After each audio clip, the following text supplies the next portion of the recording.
are questions and answers that only Dan could answer, and people in the front office. We can't do anything. We don't know if we're going to get traded, and we might be here today and tomorrow we're not.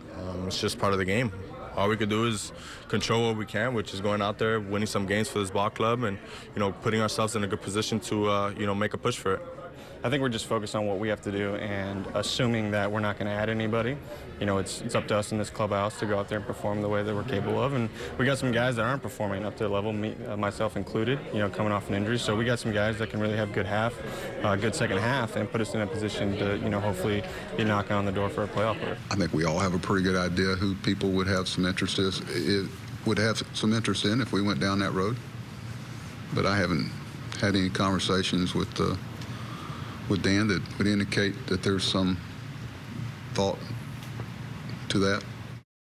Of course, Buck Showalter talking there to the media earlier this afternoon, joined now by Channel 13's Mark Viviano, who is with Eyewitness News in Baltimore here. And Mark, I know you asked Buck the one question about how does he handle the rumors when the players might be affected by the rumors. Well, I think it was interesting, his answer, too, in that he said there are some players that you have to give a little more attention to because they might be more affected than others. I mean, you've got some veteran players who are used to this annual ritual of trade rumors. You hear your name. What does that mean? Will I have to pack up my family? And younger players who've not been through this before, or guys who just have a certain temperament that makes them more susceptible to the outside influences of trade talk. So yeah, Buck sees an individual approach necessary at this time, and the players are all aware of the business that they are in. Although we should say at this point there's been no indication, as Buck said, that there would be players in his particular clubhouse traded at this time. You keep an eye on the calendar, you keep an eye on the standings, and that could dictate.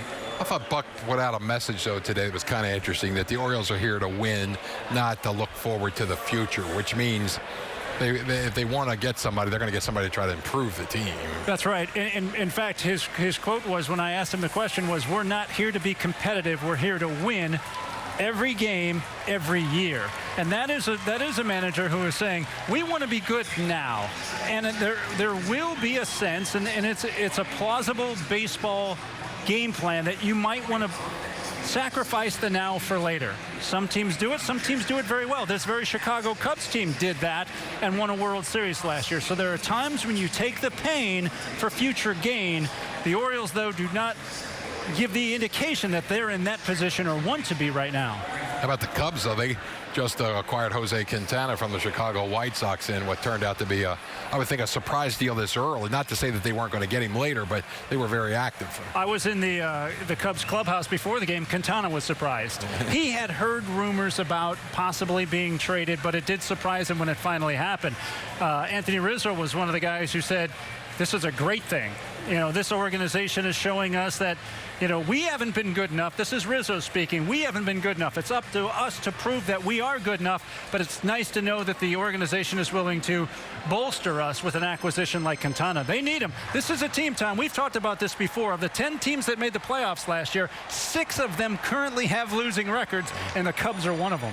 Now, the Cubs will be starting Jake Arrieta tomorrow night in an evening game here, second game of the 3-game series against the Orioles. And I know you had a chance to speak with Jake Arrieta, who for a period of time was like 30-4, and basically now he's become a 500 pitcher. Well, it's amazing how good he was and now how much he's leveled off. Yeah, and the conversation with Jake centered on the fact that he is back here in Baltimore for the first time since he was traded 4 years ago.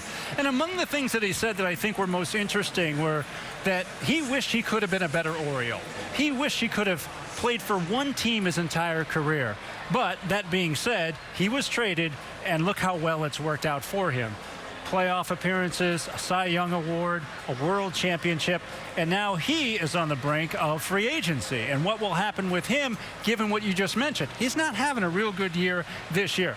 But Jake mentioned how much he loves Baltimore, he loves the fans, and I asked him directly your thoughts about this Orioles organization, and he had nothing but fondness for this organization, again saying he wished he had been better.